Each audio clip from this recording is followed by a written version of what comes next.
Hello friends, चरक संहिता live class की series में आज हम फिर से ये सीरीज कंटिन्यू करने वाले हैं। हमारा चरक सूत्र स्थान का 30 नंबर का चैप्टर कंटिन्यू चल रहा था। उसमें मैंने आपको स्नेह की मात्रा पढ़ा दी थी, साथ में कौन से रोग में वो दिया जाता है, इसके बाद का हमारा थोड़ा सा छूट गया था। ठीक है, तो आज हम इसको कंटिन्यू करेंगे। साथ में मैं आपको नोट से याद कराने के बाद बुक से पढ़ाऊंगी, क्योंकि जहां पर भी कोई कंपैरेटिवली हमको चीजें याद करनी होती हैं, वहां पे अगर हम उसको टेबल फॉर्म में याद करेंगे तो ज्यादा अच्छे से याद हो जाएगा। बाद में हम इसकी थ्योरी पढ़ ही लेंगे। तो चलिए शुरुआत करते हैं। तो आचार्य चरक के अकॉर्डिंग हमने 3 प्रकार की मात्राएं देखी थी: ह्रस्व मात्रा, मध्यम मात्रा, उत्तम मात्रा। जहाँ कहाँ कहाँ दिया जाता ये हमने कंप्लीट कर लिया था। अब देखते हैं अवस्था, किस कंडीशन में हमको ह्रस्व मात्रा का प्रयोग करना चाहिए। तो पहले तो हम कोष्ठ की बात कर ले। अगर ह्रस्व मात्रा का प्रयोग करना है तो व्यक्ति का कोष्ठ कैसा होना चाहिए? रिक्त कोष्ठी। रिक्त कोष्ठी में ह्रस्व मात्रा, मृदु कोष्ठी में मध्यम मात्रा। सबसे ज्यादा अगर कंफ्यूजन होता है हमको किसमें? मृदु कोष्ठी में। क्या रहता है? जैसे हमारे पास कोई पेशेंट आया, पेशेंट का कोष्ठ कैसा है? मृदु है, तो हम क्या समझ लेते हैं कि कोष्ठ मृदु है, तो हम ह्रस्व मात्रा का प्रयोग करेंगे। ऐसा बिल्कुल भी नहीं है, है ना। रिक्त कोष्ठी में ह्रस्व मात्रा और मृदु कोष्ठी में मध्यम मात्रा का प्रयोग करेंगे। और क्रूर कोष्ठी अगर होगा, यहाँ पे स्पेसिफाई नहीं किया है, इसका मतलब ही यही होता है कि अगर क्रूर कोष्ठ आ जाए तो क्रूर कोष्ठ में आप उत्तम मात्रा का प्रयोग करेंगे। यहां पर एक कोड बनाकर हम याद कर लेंगे। क्या कर लेंगे? मां से मध्यम मात्रा को मां से ही मृदु कोष्ठ में दिया जाता है, और मृदु कोष्ठ और बाकी सारी चीजें मध्यम में मध्यम मध्यम ही रहेगा। यानी मध्यम अग्नि, मध्यम बल, मध्यम शरीर बल, ये सारी चीजें मध्यम रहेंगी। पर कोष्ठ मध्यम नहीं है, कोष्ठ कैसा है? मृदु है। एग्जामिनर आपको कंफ्यूज करने के लिए मध्यम कोष्ठ दे देगा, क्योंकि आपके दिमाग में क्या फिट है? मध्यम मात्रा, मध्यम कोष्ठ, मध्यम अग्नि, मध्यम बल, है ना। याद कर लिए? अच्छे से याद करिएगा।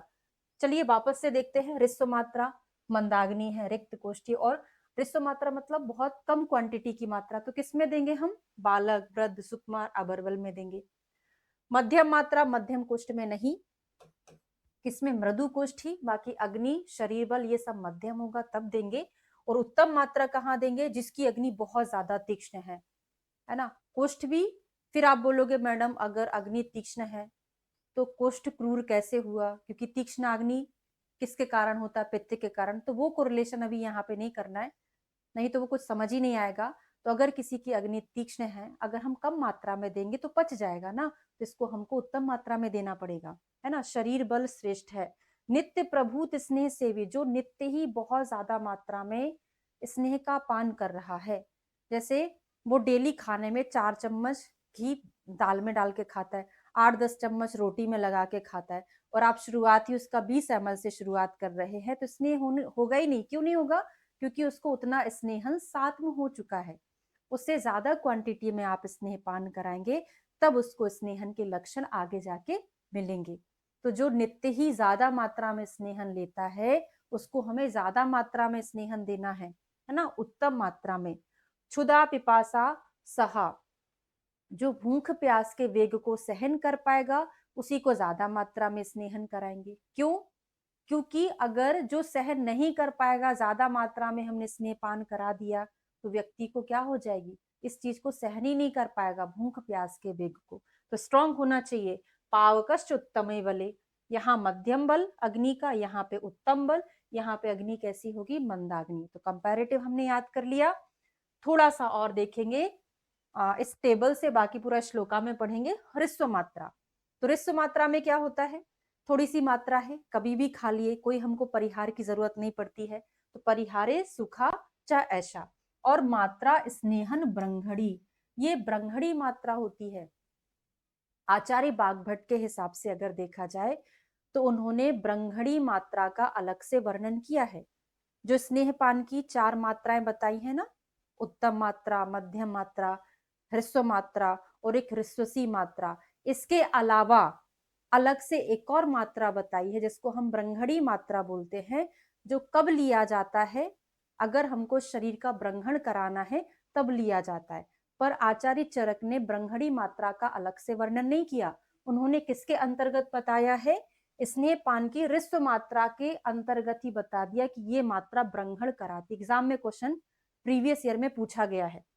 अब जब ब्रंघण कराएगी तो ब्रश्य तो होगी, क्योंकि ब्रंघण कराने यानी शुक्र को बढ़ाना यानी कफ को बढ़ाना है ना। तो ब्रश्य बल्या निराबाधा चिरम चाप्य अनुवर्तते। माँ से मध्यम मात्रा, माँ से मृदु कोष्ठी में, माँ से मध्यम अग्नि में और माँ से ही मंद विभ्रंशा होती है। ये तो पेटेंट क्वेश्चन है एग्जामिनर का। क्या है, पूछा जाता है कि स्नेहपान की कौन सी मात्रा मंद विभ्रंशा के नाम से जानी जाती है, वो मध्यम मात्रा है। मंद विभ्रंशा का मीनिंग होता है जो विभ्रंश को मंद करे, यानी जो कोई भी उपद्रव ना करे, वो मात्रा कहलाती है मंद विभ्रंशा। ठीक है। उत्तम मात्रा हमने अभी देखा कि उत्तम मात्रा ज्यादा क्वांटिटी, यानी अगर यहाँ पे दोष बहुत ज्यादा मात्रा में प्रकुपित होंगे तो हम स्नेह की प्रधान मात्रा का प्रयोग करेंगे। तो विकारा शमेत येषाम शीघ्रम सम्यक प्रयोजिता, बहुत सारे विकार को शीघ्र ही ठीक कर देती है। दोषानुकर्षणी, सारे दोषों का अनुकर्षण कराएगी और सारे मार्गों का अनुसरण करेगी। क्यों करेगी, क्योंकि हम इतनी ज्यादा क्वांटिटी में देंगे तो सारे मार्गों का अनुसरण करने वाली होगी। क्लियर हो गया, ये हमने पढ़ लिया पंचकर्मा के नोट से। अब आ जाइए बुक से।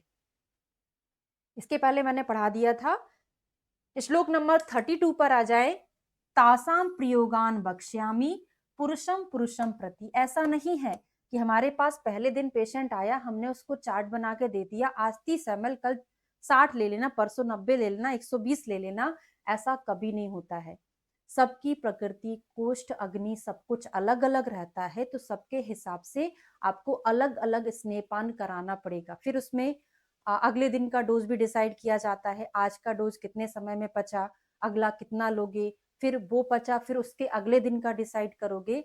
तो हमेशा कोई भी चीज कागज पे नहीं होगी, पंचकर्मा में पेशेंट के हिसाब से चेंज होती है। तो मेरा ये वाला चैप्टर पढ़ाने का उद्देश्य केवल आपको एग्जाम में पास कराना नहीं है, आपको प्रैक्टिकल नॉलेज भी होना चाहिए कि आप अगर पंचकर्मा में स्नेहपान करा रहे हैं तो आपको किस तरीके से उसको कराना है। ठीक है ना। तो हर एक पुरुष के लिए अलग अलग होगा।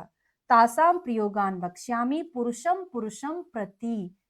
और पुरुषम पुरुषम वीक्ष्य करके आता था, वो कहाँ आता था, विषक उत्तम के लिए आया था चरक सूत्र स्थान के फर्स्ट चैप्टर में, है ना। वहां पे अलग अलग योगों का वर्णन किया है, ऐसे करके एक श्लोक पढ़ाया था मैंने। क्लियर हो गया। रेफरेंस एग्जाम में पूछा जाता है किसके लिए आया है। अब आते हैं स्नेहपान की उत्तम मात्रा, जो अभी अभी मैंने आपको टेबल फॉर्म में पढ़ाया है, तो फटाफट इसको पढ़ लेते हैं। क्या पढ़े, प्रभुत स्नेह नित्या, जो नित्य ही प्रभुत मात्रा में स्नेहन ले रहे थे उनको देंगे। क्षुधा पिपासा को सहन कर पाएगा, अग्नि का बल उत्तम होगा, खुद का बल उत्तम होगा, है ना। और रोग मैंने पिछली क्लास में याद कराए थे, गुल्मी, सर्पदंष्ट, विसर्प, उन्माद, कृच्छमूत्र, गाढ़ वर्च में इसको हम पिलाएंगे, है ना। स्नेहपान की उत्तम मात्रा को देंगे। तो एक और चीज मैंने आपको पढ़ाया था, नहीं पढ़ाया हो तो पढ़ लेते हैं। आचार्य चरक के अनुसार शोधन के लिए कौन सी मात्रा देते हैं, मध्यम मात्रा, और शमन के लिए, संशमन या शमन एक ही चीज होती है, शमन के लिए उत्तम मात्रा का यूज करते हैं। बागभट्ट जी ने उल्टा बोला, ये आचार्य चरक का है, चरक जी का है। बागभट्ट जी ने क्या बोल दिया, मध्यम मात्रा ना शमन के लिए यूज करो, शोधन में तो ज्यादा लगेगा। उन्होंने को क्या बोल दिया, शोधन के लिए उत्तम मात्रा बोल दिया। अब कंफ्यूजन हो जाता है किसने क्या बोला। तो जब भी जिस आचार्य के अकॉर्डिंग क्वेश्चन का आंसर अटेम्प्ट किया जाता है, हमें हमेशा उसी का कोड बनाकर याद रखना चाहिए। तो फर्स्ट प्रायोरिटी किसका चलेगा, चरक का चलेगा। तो हमको चरक का याद कर लेना है। कैसे याद करेंगे, देखिए, हमको बहुत तेज भूख लगी है, अगर हमें हमारी भूख को शमन करने के लिए कोई प्रधान मात्रा में भोजन देगा, तभी हमारी भूख का शमन होगा। समझ गए ना। तो हमें भूख लगी है, भूख का शमन करना, मान लो रोग का शमन करना है, संशमन करना है तो कोई प्रधान मात्रा में भोजन देगा तभी शमन होगा, यानी चरक का शमन के लिए प्रधान मात्रा, बचा हुआ मध्यम मात्रा शोधन में हो जाएगा। इसका उल्टा कर देना किसका हो जाएगा, वाग्भट का हो जाएगा। ठीक है, तस्या पाने गुणाशनु विकारा समेत लिखा है, शमन के लिए यहीं से क्वेश्चन बनता है, उत्तम मात्रा का प्रयोग किया जाता है।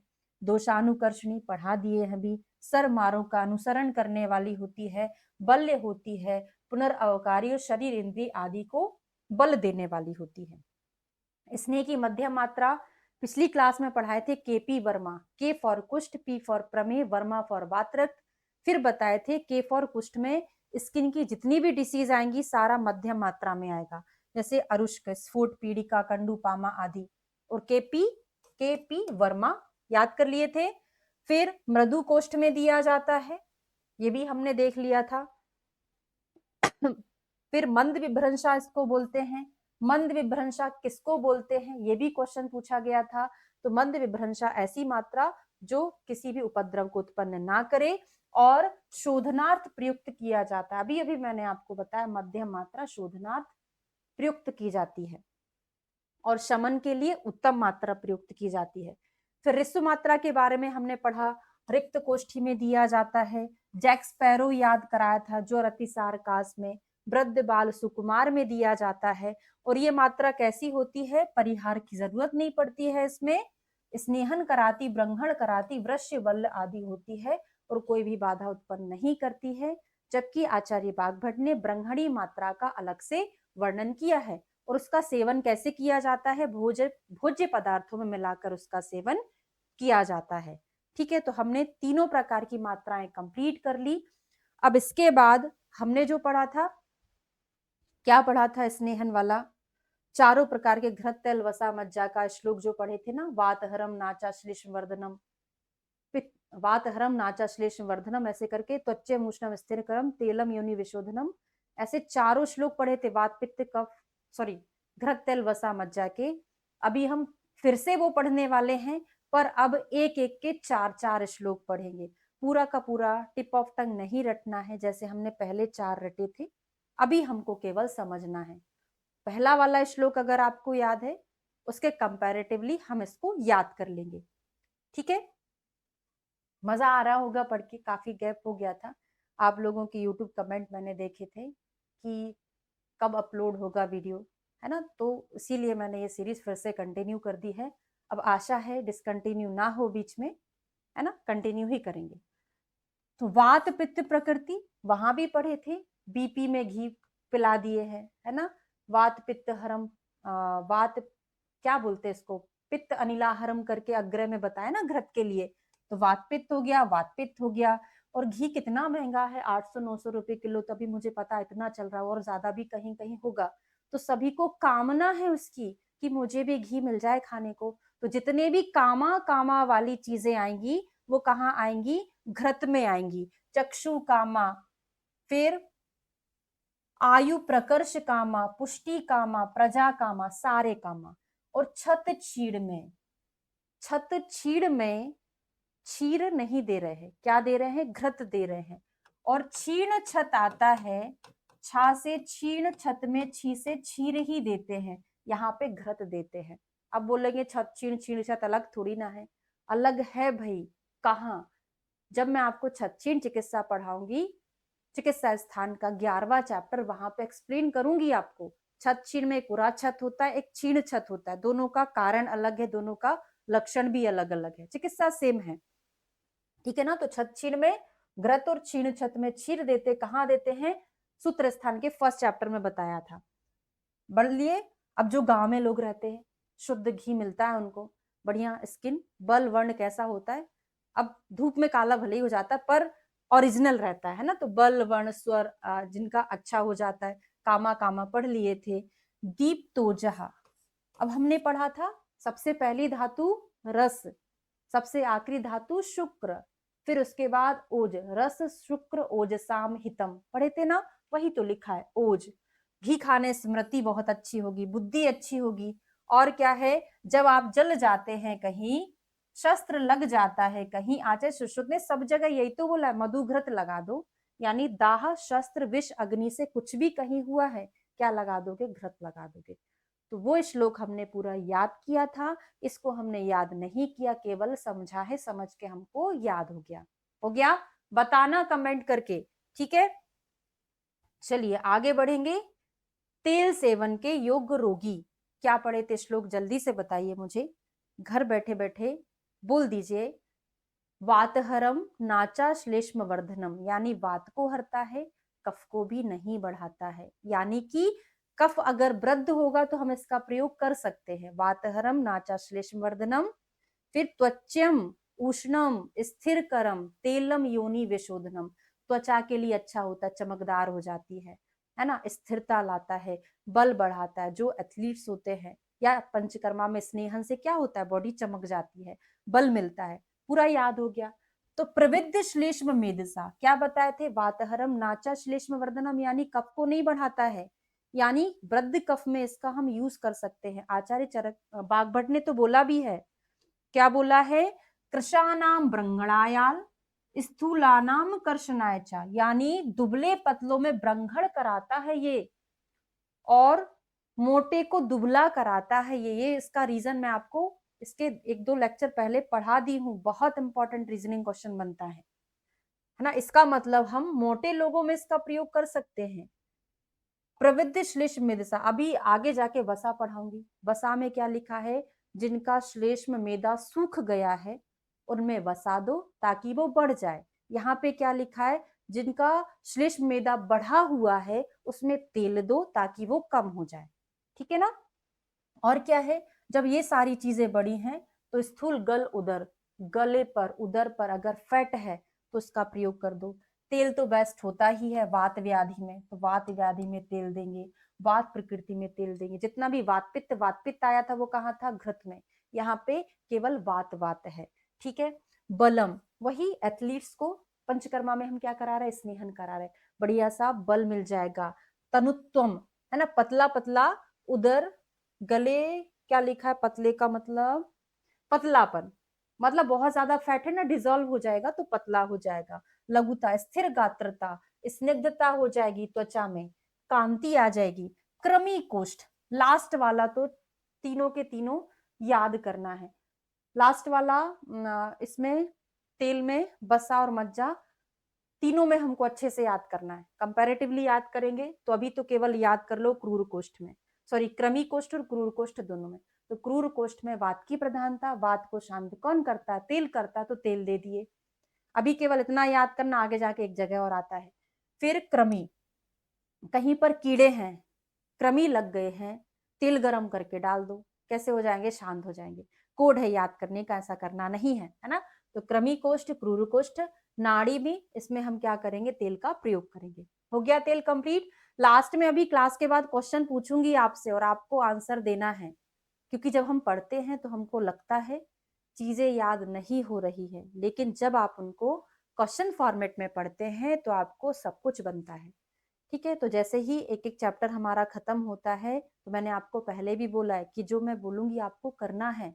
जैसे चैप्टर खत्म हुआ आपको उसके क्वेश्चन सॉल्व करना है, फिर देखना है कौन सी चीजें आपसे नहीं बन रही हैं, फिर से थ्योरी पढ़ना है, फिर क्वेश्चन सॉल्व करना है। मैं क्लास में ऐसे ही कराती हूँ, तो आपको भी ऐसे ही करना है।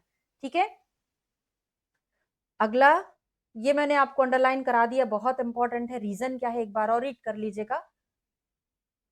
अब आते हैं वसा। वसा के लिए हमने क्या पढ़ा था? कॉन्सेप्ट सीवियर पेनफुल कंडीशन, उसमें हम वसा देते हैं। श्लोक क्या था? वसा का श्लोक बल शुक्र रस श्लेष्म मेदो मज्जा विवर्धना, बल शुक्र रस श्लेष्म मेदो मज्जा विवर्ध, नहीं मज्जा का था ये तो। वसा का विद्ध भग्नहत भ्रष्ट योनि कर्ण शिरोरुजि, तो सारी पेनफुल कंडीशन थी। फिर पढ़ा था पौरुष उपचय स्नेहे व्यामे चेतसिते वसा। ठीक है, ये पढ़ा था। तो वात आतप सहा, जो मनुष्य वायु और धूप को अधिक सहन कर सकते हैं वही वसा ले, ऐसे लोग को नहीं देंगे। तो वा से वसा में वा से ही शुरू है, वात आतप सहा। कोड बनाकर भी तो याद करना पड़ेगा, हर चीज समझकर याद नहीं कर सकते ना, हर चीज कोड से याद कर सकते हैं। तो वसा का श्लोक वा से ही वात आतप को सहन कर पा रहा, उसमें दे दो। अभी मैंने बताया जो तेल था ना उसका जस्ट अपोजिट वसा है। तेल कहाँ दे रहे थे? जिसमें कफ मेदो सब कुछ बढ़ा था उसको कम करने के लिए। वसा कहाँ दे रहे जिसमें ये कम है उसको बढ़ाने के लिए। यानी अगर व्यक्ति रुक्ष है, अगर व्यक्ति का कफ और मेदा निस्फीत है, कम है ना, अगर कफ कम है मेदा कम है तो शुक्र भी कम होगा। क्यों? क्योंकि शुक्र के समान धर्मी ही तो कफ होता है। अगर जिसका शुक्र शुष्क है, पढ़ा था ना अभी पौरुष उपचय पहले श्लोक में। पौरुष उपचय मतलब वही शुक्र से रिलेटेड है ना। तो रुक्षा भाराद कर्षता संशुष्क रेतो रुधिरा निस्फीत कफ मेदसा में वसा देंगे। इसका बढ़ा हुआ था तो हमने तेल दिया था, ठीक है। और अस्थि संधि सिराय स्नायु मर्म कोष्ठ महारुजा, हमारा कोड पहले से ही चल रहा है सीवियर पेनफुल कंडीशन में हम क्या देते हैं? वसा। तो इन सभी जगह अगर रुजा ज्यादा है, केवल ऐसा नहीं देगा अस्थि संधि में क्या देते हैं, अस्थि संधि सिराय स्नायु मर्म कोष्ठ, इनमें अगर बहुत ज्यादा पेन है तो हमको देना है वसा। बलवान मारुत में, बलवान मारुत में क्या दे दो? वसा दे दो। आवृत वायु में वसा दे दो, बहुत इंपॉर्टेंट है। यहाँ पे ध्यान किसी का जाता नहीं है। वात वात पढ़ लिए, तेल दे दिए, पर आवरण वाली कंडीशन में क्या दोगे? तो देखिए यहाँ पे लिखा होगा जिनके शरीर में वायु ने अधिक कुपित होकर स्रोतस को आवृत कर लिया है, आवृत वात में हमको वसा देना है। अब ये याद करेंगे, महत अग्नि बलम, जिनका अग्निबल बहुत ज्यादा है। इसके पहले का श्लोक कंपेयर करिए, क्रमी कोष्ठ क्रूर कोष्ठ था, है ना। तो महारुजा में महत अग्नि है, महारुजा सीवियर पेनफुल में, वसा में महत अग्नि है। और जिसको वसा साथ में है तो वसा ही दो, क्योंकि वसा उसको अच्छा है, फिट रहता है वसा के लिए, तो वसा ही दे दो। तो वात आतप सहा और वा से ही वसा साथ में वसा देना है। ऐसा नहीं समझना वसा साथ में हो गया तो कोई और दे दो, ऐसा नहीं है, ठीक है। अब अगला है मज्जा। मज्जा में एक ही श्लोक याद है, मजा ही आ जाएगा। यहाँ पे क्या था? महातग्नि, यहाँ पे दीप्तग्नि, दोनों का मीनिंग एक जैसा है, तीव्रग्नि तीव्रग्नि, पर टर्मिनोलॉजी जो इस श्लोक में दिया है वही एग्जामिनर पूछता है, हमको वही आंसर लगाना पड़ता है। तो महारुजा में महातग्नि, यहाँ पे दीप्ताग्नि है। अब मज्जा, किसी ने मज्जावस्ती बनाई हो या मज्जा की स्मेल ली हो, बहुत खतरनाक स्मेल आती है, 1 किलोमीटर भी स्मेल महक जाती है कि मज्जावस्ती बन रही होगी। तो जो व्यक्ति क्लेश को सहन कर पाएगा वही मज्जा को पी पाएगा, नहीं पी पाएगा नहीं तो, है ना। तो दीप्ताग्नि क्लेश सहा, घसमरा, घसमरा यानी भस्म। इसको तो टिप ऑफ टंग एक एक रट लेना, गिन के पूरा का पूरा पूछा जाएगा, निम्न में से कौन से में मज्जा नहीं देते हैं, ठीक है ना। तो दीप्ताग्नि क्लेश सहा घसमरा। अब देखो कोरिलेट करते हैं पूरा। घसमरा यानी बेचारे को भस्मक रोग है, जितना ही खाया जा रहा खाया जा रहा, घर का पूरा राशन पानी खा गया है। अब उसको क्या करना पड़ेगा? मज्जा तो पीना ही पड़ेगा, क्लेश को सहन करना पड़ेगा, तभी अपनी दीप्ताग्नि को वो बुझा पाएगा, है ना, घसमरा को बुझा पाएगा। तो क्लेश को सहन करने वाला अगर उसकी अग्नि दीप्त है तो मज्जा पी पाएगा। वातारता, लोग बातें करते हैं कितना खाता है ये, वातारता, वातारता का मीनिंग ही होता है वात रोग, अधिकतर जगह वात रोग है। तो बलवान वात, आवृत वात वहां देख लिए, यहाँ वातारता देख लिए, ठीक है। उसके पहले हमने तेल में वात वात देखा था, फिर हमने वात पित्त देखा था घृत में। तो बार बार रिवाइज करिए, वही मेरा पेटेंट डायलॉग है, ब्रह्मांड में ऐसी कोई भी चीज नहीं है जो आप ना कर सके, सब कुछ कर सकते, बस आपके अंदर एक दृढ़ निश्चय या दृढ़ संकल्प होना चाहिए, आप हर एक चीज कर पाओगे, है ना। तो कोई चीज टफ नहीं है, इंसान ने ही तो बनाई है ना। आप तो भी तो इंसान ही थे ना, उन्होंने बुक बनाई है, अगर चीजें याद नहीं होती तो क्यों बनाते। तो प्रैक्टिकल उसको अप्लाई करके चीजें याद करोगे ना तो हमेशा याद रहेगा। क्रूर कोष्ठ में हमने किसमें याद किया था? घृत तेल वसा मज्जा, घृत में नहीं तेल में किया, वसा में नहीं मज्जा में किया, अल्टरनेट याद करना। तेल और मज्जा में हमने क्या देखा? क्रूर कोष्ठ देखा, ठीक है। पूरा कंप्लीट हो गया। तो आज हमने श्लोक नंबर कहाँ तक कंप्लीट कर लिया है? 50 तक कंप्लीट कर लिया है। इसके बाद में नेक्स्ट क्लास 51 से आपको स्नेह प्रकर्ष काल पढ़ाऊंगी और लगभग 2 क्लास में हमारा पूरा स्नेह अध्याय कंप्लीट हो जाएगा। Thank you so much. बताइएगा जरूर वीडियो कैसा लगा, और जितनी भी चीजें मैंने आपको आज की क्लास में पढ़ाई हैं, अभी रुकना है, एक चीज बचा है, क्वेश्चन पूछना है आपसे, है ना। ठीक है। चलिए फटाफट बताते चलिएगा। दाह शस्त्र विष आग्नि, इसमें हम कौन सा स्नेह प्रयोग करते हैं? परिहारे सुखा चैषा, परिहारे सुखा च ऐसा स्नेहन ब्रंगड़ी कौन सी मात्रा होती है? आचार्य चरक के अनुसार शमन के लिए कौन सी मात्रा, शोधन के लिए कौन सी मात्रा यूज करते हैं? क्रूर कोष्ठ में क्या क्या दिया जाता है? क्रमी कोष्ठ में क्या दिया जाता है? निस्फीत कफ मेदसा में क्या है और प्रवृत्त श्लेष्म मेदसा में क्या है?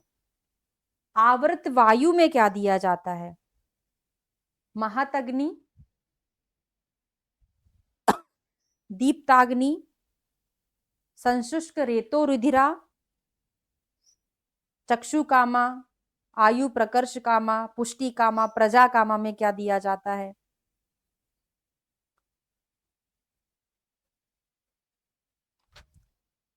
वसा सात में क्या देंगे? वातारता में क्या है? वात आतप सहा में क्या है? इतने ही बता देना आंसर, है ना, देखूंगी मैं जरूर। ठीक है, मिलते हैं कल की क्लास में। दो लेक्चर में हमारा ये टॉपिक कंप्लीट हो जाएगा। Okay, thank you so much.